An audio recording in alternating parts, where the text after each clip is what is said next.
On commence tout de suite avec Hearst Castle. Situé en Californie, Hearst Castle a été construit entre 1919 et 1947 à la demande du magnat de la presse William Randolph Hearst. Donc ça fait beaucoup d'années pour construire une simple maison.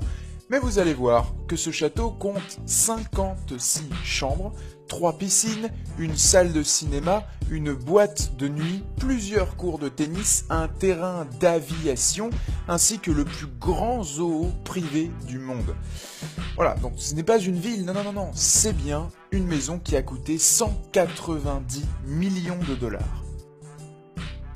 On arrive désormais à Fairfield Pond. Fairfield Pond est la demeure du milliardaire américain Ira Reinert. L'ensemble des bâtiments occupe 10 000 mètres carrés, dont pas moins de 6 000 pour la résidence du maître des lieux, qui compte 29 chambres et 39 salles de bain. J'espère qu'il a des invités. Et au total, la maison a coûté 220 millions de dollars. Enfin, je dis maison, mais je devrais plutôt dire château, je crois. Alors là, c'est pas une maison, mais ça va être un appartement. Et c'est un appartement à Hyde Park. Un appartement en duplex de 6 chambres a été vendu 225 millions de dollars à un acheteur inconnu.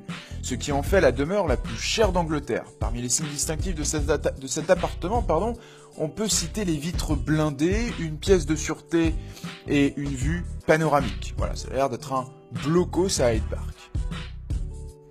Bon, rassurez-vous les gars, dans tout ça, il y en a une en France. Et c'est celle-ci, c'est la Villa Leopolda. Alors écoutez bien, parce qu'il y a des histoires d'héritage, etc., ça peut être compliqué à suivre. Donc c'est une villa qui est située dans la Villefranche-sur-Mer, sur la Côte d'Azur. Donc la Villa Leopolda, c'est un palais qui a été construit au début du XXe siècle, au milieu d'un parc de 8 hectares. En 2008, l'homme d'affaires russe Mikhail Prokhorov s'est porté acquéreur de la villa. Il a voulu l'acheter, mais finalement, il s'est désisté, il la voulait plus. Donc la villa reste donc la propriété de Lily Safra actuellement, qui l'a hérité de son mari Edmond Safra. Et Edmond Safra, c'est qui? C'est un homme d'affaires libanais qui est décédé en 1999. Donc la bâtisse, elle est toujours à vendre.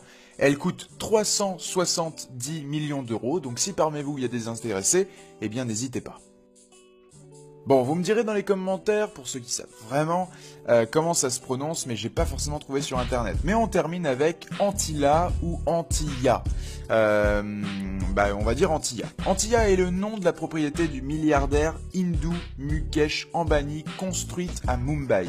Cette propriété fait 37 000 mètres carrés, habitable en tout, et elle a été conçue pour héberger le milliardaire, sa femme, leurs 3 enfants et sa mère, ainsi qu'une partie des 600 membres du personnel. Le bâtiment comprend un parking pouvant accueillir, tenez-vous bien, 168 voitures, un étage entier dédié à l'entretien des voitures, juste pour ça, 9 ascenseurs, 3 héliports. C'est le premier bâtiment dont la valeur dépasse le milliard de dollars, car effectivement,